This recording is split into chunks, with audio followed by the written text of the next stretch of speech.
Hey Internet, Gordon Young with PCWorld here, and the day is here where we can finally talk about CPUs without mentioning the word laptops, because I know you love laptops, I love laptops, but I want some meat and potatoes, and we're finally getting to them with the Core Ultra 9 285K launch, which is today. I'm saying we're finally getting to it because we've had a couple launches already. AMD's launched this Ryzen 9000 series, obviously on socket AM5. We are now seeing the last shoe to drop, though, and that is the Core Ultra 9 285K, because I know a lot of people have been waiting. They've been putting off builds. Should I build? Should I not build? I've been talking with a lot of people about this because everyone wants to know, is it worth waiting for Core Ultra 9? Well, and the other Core Ultra chips that are launching. Remember, these CPUs are quite different for Intel. AMD, of course, still builds them the same good old way, which is contracting with TSMC. Intel has never used TSMC as a full vendor, but they are this time where they will all be built on the N3B process, I believe. Essentially, most of the CPU will be built by TSMC, whereas there is a base tile that is not going to be built by TSMC. That part will be built by Intel. So that kind of like shocked some people to think that you would be building an Intel CPU, but not at Intel, not on an Intel fab. Be that as may, we're going to go through what we're going to be looking at. Let's click over to the next stuff. All right, so one of the nice things about doing desktop CPU reviews is it's a lot easier to equalize versus laptops. We have to literally get the exact same laptops to match before you can ever do any real comparisons without people tearing their hair out. With desktop launches, it's a lot easier. As you can see from our specs here, we are basically using the same hardware across the board for the three CPUs we're looking at. The Core Ultra 9 285K, the Core i9 14900K, which is on its own motherboard and socket as well as the Ryzen 9 9950X. And you basically get to use the same GPU, which we did. We use the same RAM. We use the same SSD. We use the same cooler. We use the same build of Windows, blah, blah, blah, blah. You basically get it, right? I'm going to say basic one more time. You're going to punch me in the face because you don't want to hear it. But essentially, we get to equalize this so we get as close to feel to how these CPUs will perform, whereas it's a lot harder on laptops. On desktops, it's a lot easier, and also you can match it with what you're going to be looking at. But let's kick this, let's let this rocket. All right, our first result is Maxon Cinebench 2024. This, of course, is built on Maxon's 3D rendering engine. It's they sell it in their own product, as well as licensing it to companies such as Adobe to integrate into their own apps called, like, say, After Effects. So it's actually a real-world application. A lot of people kind of poo-poo it because they think it's not an actual benchmark. It is a real benchmark. It is based on applications that they sell to people. People give them hard-earned cash for it. So it is real. And in this result, it's single-threaded performance. Bigger bars better here. And as we can see, the biggest bar here is the Core Ultra 9 285K. So it's off to a good start here.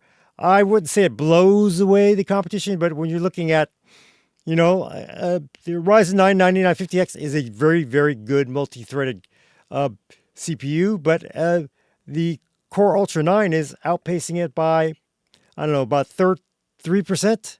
So not bad at all, especially because the Ryzen 9 is a very powerful CPU, especially when you get to multi-threading. They're actually kind of in similar process now. In fact, they're cousins because they're actually built at TSMC. So that's kind of new. And of course, when we compare the Core Ultra 9 285K against its other sibling, which is actually built only on Intel fabs, I don't know if that's like a half cousin. I don't know what that is. Maybe by marriage, shotgun wedding, who knows? Basically, the Core i9 14900K is scoring 131 versus 140. That gives the Ultra 9 a very hefty and I would say impressive 7% improvement over the Core i9 14900K. So why that is important is because, you're looking at the 14900K at a higher clock technically. It does use a lot more power, but you would think it would translate into more performance. But again, the Core Ultra 9 is 285K is outpacing it by 7%, which is a very good indicator, especially on single-threaded performance, because it is actually really hard. You hear all the hardware vendors talk about it, CPU vendors talk about it.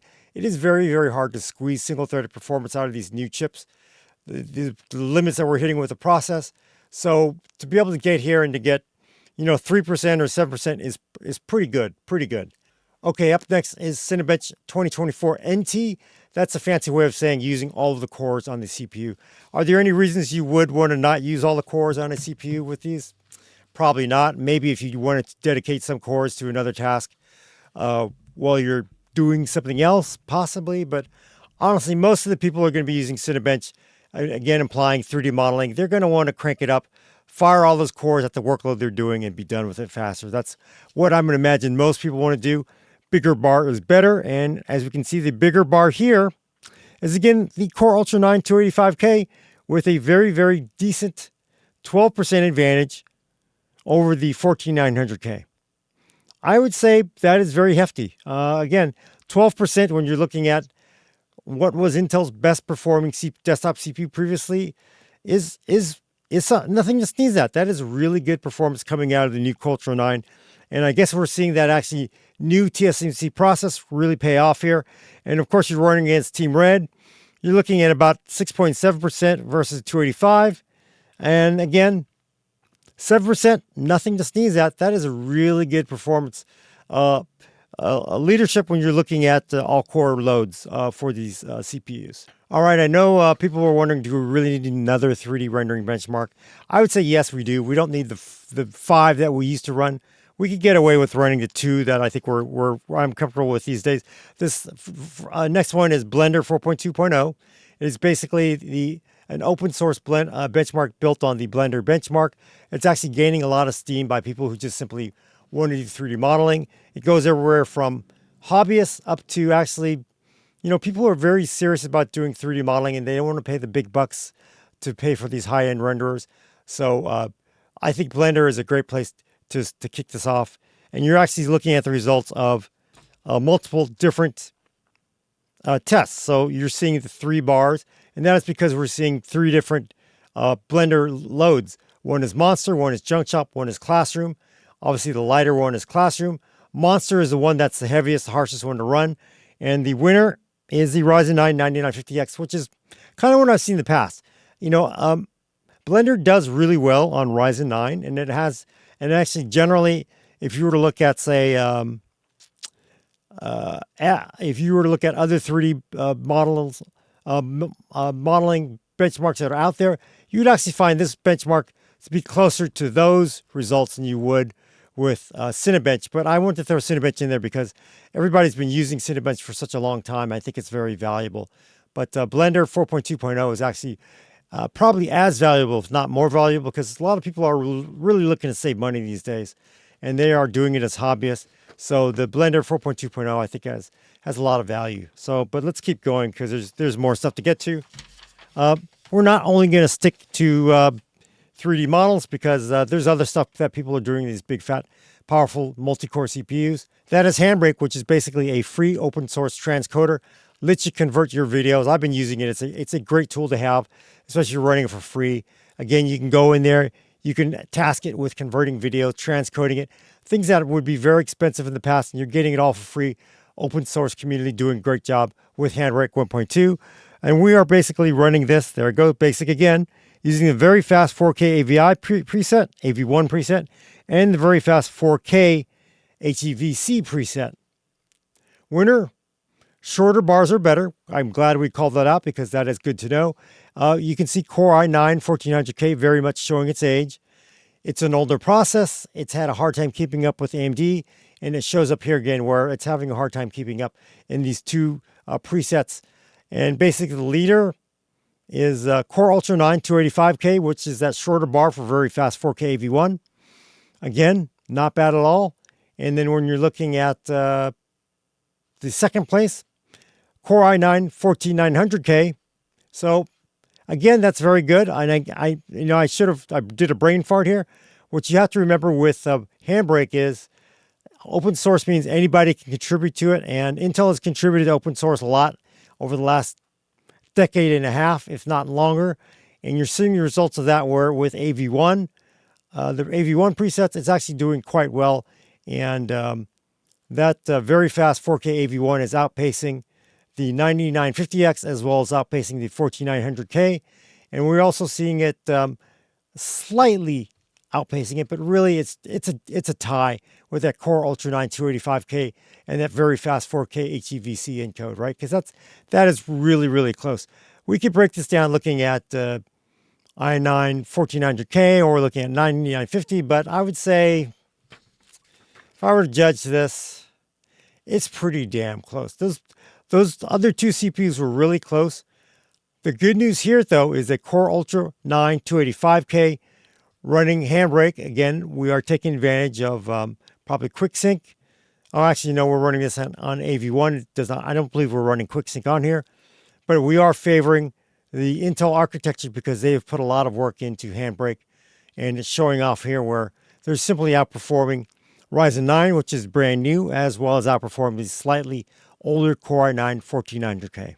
Up next is the popular Premiere Pro 24.6.1. I'm using Puget Systems Puget Bench 1.01 extended overall, which throws in 8K workloads to what we're doing. Longer bars are better, and the longest bar here belongs to the Core Ultra 9 285K, but let's be honest, we're not looking at a huge win here. Against the Ryzen 9 9950X, you're looking at what? I think I'm seeing about 4% improvement for the Core Ultra 9. And when I'm looking at the Core i9, you're looking at maybe 2.5%. So, margin of error against Core i9, although using a lot more power. And when you're looking at Ryzen 9, sorry, I caught myself, Ryzen 9 9950X,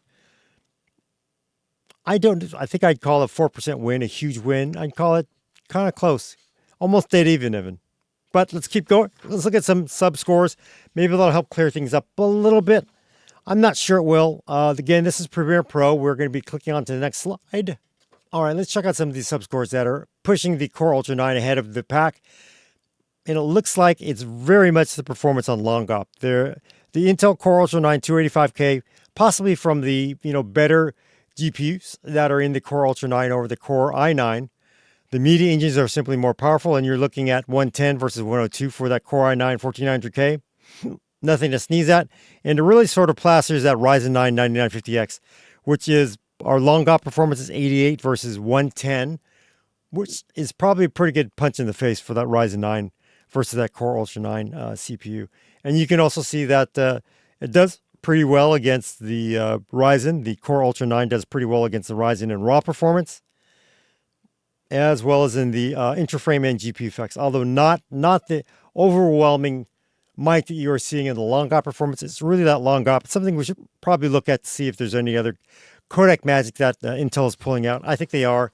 They've been hard at work on Adobe to improve performance with their CPUs on Premiere Pro, and it's paying off here, it looks like, grandly. So let's go on to the next test. All right, next test is DaVinci Resolve 19.0.2.7. That has come to be a very popular nonlinear video editor because the price is right. They are updating it to the latest technology, supporting the latest GPUs and CPUs and all the things that you can do to make people want to buy your software to run your powerful hardware with. Seems to be paying off quite well. And I would say overall, pretty much dead heat, although frankly, winner is still very much the Ryzen 9 Core i9. But would I say that's overwhelming? No. I would actually say the Core 9 Ultra 9 does fairly well here. But for the most part, they're dead even. You're looking at 4% versus the 285K for the Ryzen 9. And you're looking at 3.5% for the Core i9 versus the 285K. Kind of dead even. But still, if you want the very best, you're going to probably want that Ryzen 9, or also to know that you're not really taking any massive hits if you're running a Ryzen 9, and it doesn't look like you are. It looks like that big fat GeForce GPU is paying off dividends in DaVinci Resolve. Okay, let's get into some DaVinci Resolve 19 subscores here. And again, it looks like winner. I would say fairly even, and I guess that sort of explains why the previous. Let's go back and click over and look at it again to make sure. Again, I would say no big winners. I would say you could lose or win with any of these GPUs or CPU combinations here.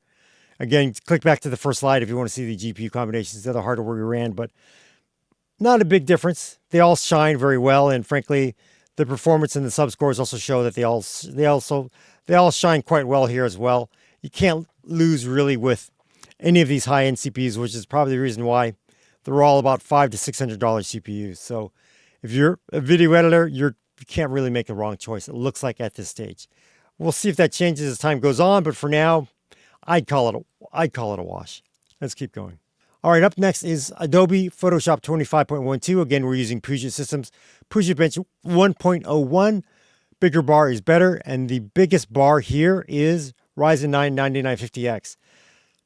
And that is quite a difference. I did not expect it, and it actually does mirror what I saw in mobile, where Ryzen 9 AI 300, whatever they've named their AI Ryzen AI chip, really face punched the Intel chips, Lunar Lake as well, and I think I could say it's not an outlier because we are seeing the Core Ultra 9 also lose to the Ryzen 9 9950X just as much as the Core i9 14900K lost to Ryzen 9 9950X as well. So big winner for AMD here in a category where it hasn't always won before, but it's doing quite well here.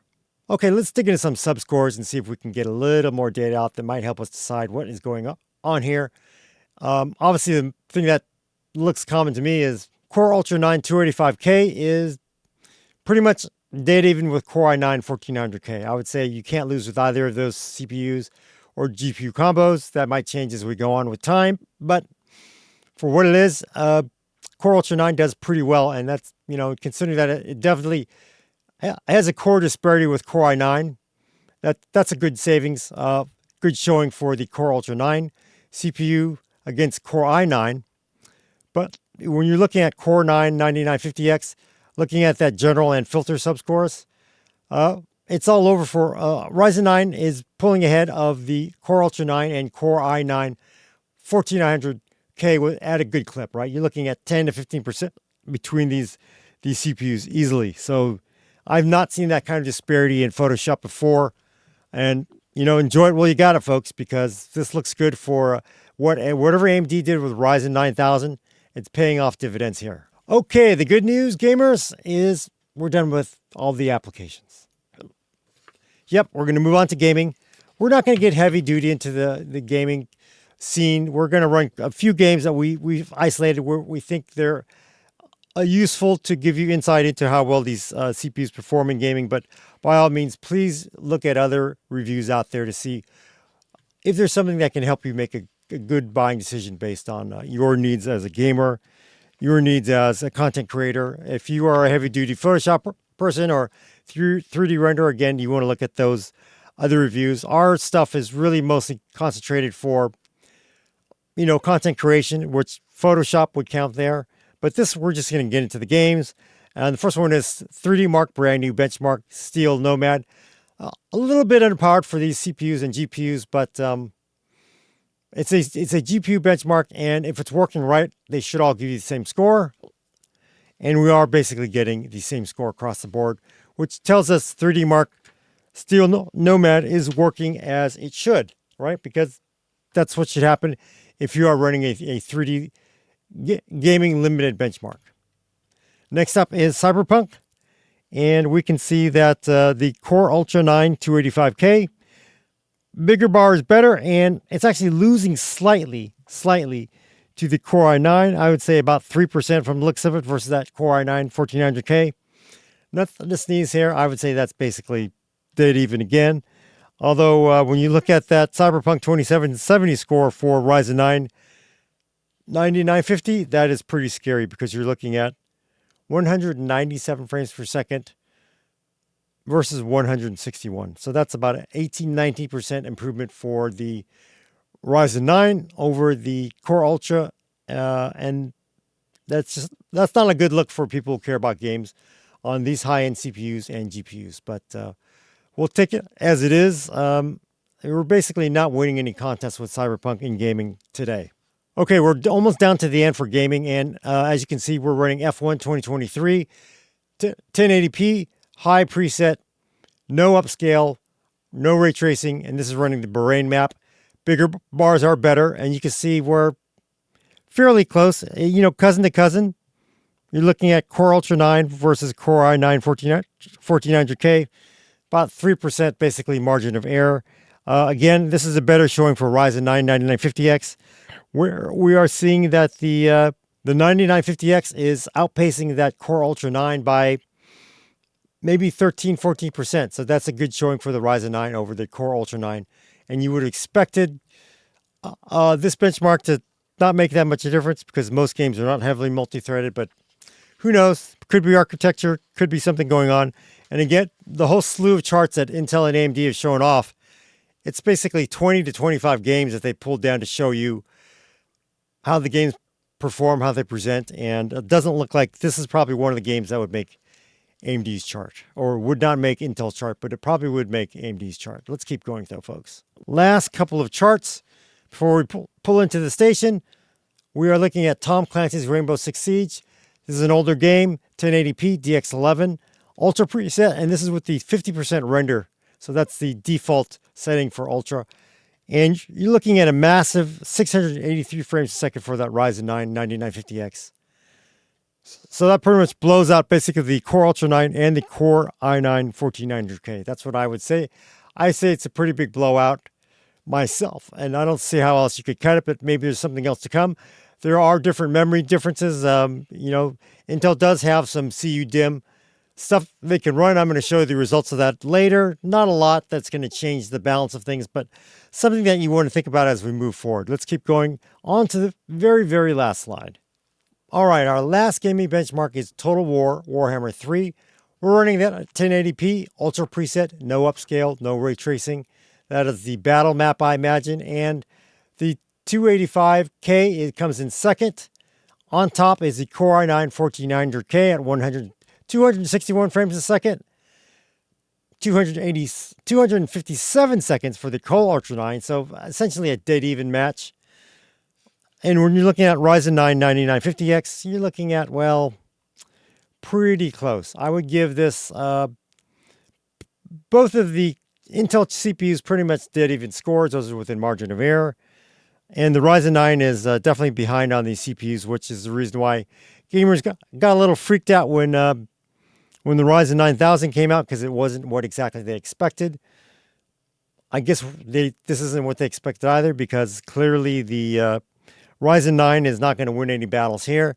It looks like Core Ultra 9 and Core i9 14900K are the ones that are going to come out the winners here. So one of the big promises with the new 285K processor is improved power savings, is improved energy efficiency. That's something that Intel worked really hard with on Lunar Lake, its laptop CPU, which I think most people agree is hit it out of the ballpark in power savings, energy efficiency. So can it do it with its desktop 285K? I would say yes. In fact, let's look at the first result. This is again where we're looking at the total system power consumed by the system. That's all power consumed. That is not only the power supply, it's not only 12-volt EPS rails. This is the total system power consumed by these boxes that we built, matching the specs at the beginning of the slideshow of this presentation that we started. And as you can see, 285K is, for the most part, evenly matched with that Ryzen 9 9950X. I would say fairly dead even, where they're both trading blows. 285K is slightly losing in some points, and there's some places where it's actually slightly winning. Although I do agree, Handbrake set to its highest performance setting, 14900K, is definitely consuming a bit more power at just under 400 watts for that Core i9 14900K. Let's see what else we got. It's been no secret to me, and for a lot of people that have watched our videos, that Intel actually has really good power efficiency when you're on idle. Just generally, Ryzen doesn't idle that well because, again, you're looking at, look at that, 135 watts consumed by that Ryzen 9 9950X, whereas the Core i9 14900K is damn near dead even with that 285K. And again, if you've been paying close attention to our reviews anyway, you would notice that at idle power, Intel does reasonably well against Ryzen, but it's only when you crank up those cores on Ryzen that you end up using a lot more power. And again, I don't have a lot of our power traces that we normally would have. We've just had a lot of staff shortages. People have been sick. People have been out. But I can say, looking at some information that Elaine is actually included in her story, I encourage you to go read her top 5 things you need to know about 285K. That's on PCWorld's website today. But against AMD's best, the 285K shows a 4% decrease in power consumption in our Handbrake AV1 benchmark compared to the Ryzen 9 9950X, an almost 28% decrease at idle, and an almost 25% decrease during Cinebench's 1T or single-threaded performance benchmark. Again, not bad at all. And would I say they brought it to parity? I would say it looks pretty close. There's probably some things where AMD will win, and there's some things where Intel will win.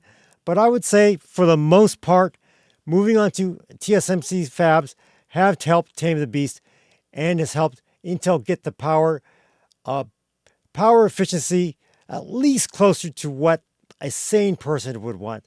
Because I think everybody agrees 14th gen got pretty silly in the power consumption. And with Ultra 285K, Ultra 200 series, we should actually see pretty decent power savings across the board for Intel. Hey, before I wrap up this review, there's one last thing I want to talk about, and that is the inclusion of CUDIMM technology in the Arrow Lake processors. This is something that is fairly new to the PCs. We actually have seen this, though, all the way back to CES, as well as Computex. It basically uses a chip inside of the DIMM that allows the signal to be redriven from the CPU to the DIMM to improve the signal integrity and basically get them to the point where you can get to JEDEC speeds, JEDEC timings on DIMMs that would not have been able to do that before, but now you can achieve it with those timings. The one caveat, though, is it doesn't quite work everywhere yet. And obviously, the nice promise is you should be able to get to very high density and much higher clocks with CUDIMMs than we have before, I believe. But again, the important thing is what happens if you plug these modules into an older system. Again, there's a lot more testing that has to be done on this BIOS. But if you plug a pair of brand new Crucial CUDIMMs into a motherboard, into the particular motherboard that we've used, it will run. We actually were able to get our CUDIMMs to run, I think, at 6400 JEDEC speeds. No issues at all on our Arrow Lake or Core 2 series CPU with no problems. That's not the same on the other chips. In fact, on the blue screen you see on the right behind me, that is a Core i9 14900K giving us an error message because we plugged in CUDIMMs and didn't know what to do with it. Let's take a look at what happens if you plug it into an AMD system. So you actually get a little more information in here. This platform configuration includes clocked and buffered memory modules, aka CUDIMM. The installed processor does not support the operation of the modules at the specified data rate in JEDEC standard mode. It's basically all the lawyer speak saying it's not going to work. But hey, we will let you run at bypass mode, which lets you run at 6400 MTs, which is a current JEDEC speed, not the fastest out there, but it will let you run that in the bypass mode on this motherboard with the UFI they were using. Again, go back and glance at the specs and the UFI we were using. But what you need to know is if you are going to buy into CUDIMMs and you have an Arrow Lake processor, it should work fine, no problems. If you are buying a Core i9, you're going to want to make sure you have the latest UEFI, make sure that you have the latest motherboard BIOS that supports it, and eventually you probably get to where you get the same error message instead of like not working. And with Ryzen, same thing. You should also be able to get a nice, handy message asking if you were to run in the bypass mode as they support it. So this is something that will be changing as we get used to it, as we learn more, as more memory vendors, more motherboard vendors get their products to us so we can test them to find out what exactly you should be looking for. Do I think I want a CUDIMM at JEDEC speeds? Maybe not. It depends, because I'm not so sure it's worth it. There actually will be, interestingly, a lot of people think that CUDIMMs will only work at very, very high clocks, very high density. but it should actually give you like CUDIMMs at 9,000 clocks, MTs, but it won't be it will not actually be a CUDIMM as in what you're expecting, because a lot of people expected CUDIMMs to only be, by the book. It has to follow all the loyalty rules, but that's not apparently what's going to be happening. We should be seeing CUDIMMs at very, very high clocks in the near future. So that's going to change. More here as we get it, but let's go to our conclusion. Okay, so this has been dragging on, so let's wrap this up. What do I think? What does the team think? I think it's a team, because this has been a team effort with all the sicknesses, people being out, people being sick. This is based on my analysis of our benchmarks. This is based on Adam's testing. This is based on Will's testing. Everybody's, again, helped everybody kind of lift this CPU review over the wall, which has not been easy these last 2 cycles for desktop chips. Overall, I think 285K does not knock it out of the ballpark. I don't think it exceeded my expectations on performance, although it is pretty good. Where it does look pretty good is in power efficiency. I think we're getting a decent amount of performance for the power efficiency that we're expecting out of the CPU. Although, again, some people may have expected more, especially on the gaming side. But content creation side looks like it's pretty decent. It keeps up with AMD. It also obviously will outperform Core i9 1400K where you need it in a lot of places. So I think it's a decent CPU. And also where it probably matters, it's not a dead CPU. The LGA 1700, as we know, where the Core i9 1400K lives, not a great place to live because it's pretty much a dead socket. As Will points out, having lived through his fun, it has a lot of baggage. The Core i9 1400K has a lot of baggage for him. He's not really happy with what his experience was. And I understand exactly why he would feel that way.